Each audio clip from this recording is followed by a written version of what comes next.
Kilala niyo ba itong isda na to?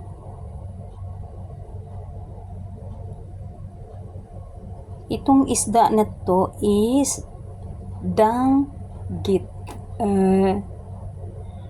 Danggit. Ang dami-dami. Isang plato ito. Yan o, dami. Isang plato ito. Dami. May maliit, may malaki. Gusto nyo ba ito pag ganitong isda? Ako gusto ko ito is ipaksiw. Yan. Si danggit.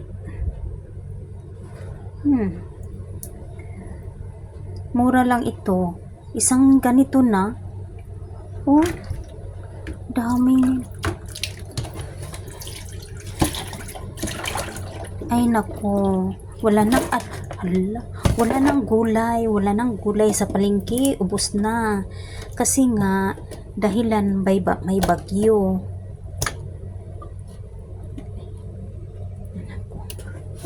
Tignan ko ng bagyo.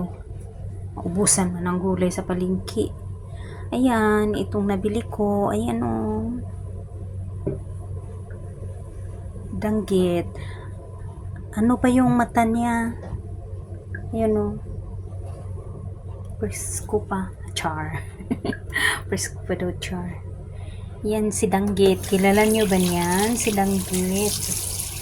Kaya lang, ingat lang dito sa tinik niya. Kasi pag matinik ka nito, matagal mawala yung kirot. Pag danggit na siya. Grabe, ang haba ng ano oh. Ako pag ako nito is tanggalin ko talaga tong tinik ito. Ayan. Ay, tinik ito. Ayan. Ayaw naman din ito nila. Kundi ako lang. Isang.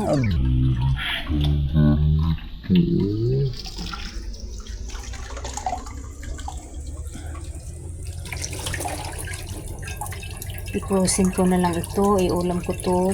Kasi may bagyo nga. Kaya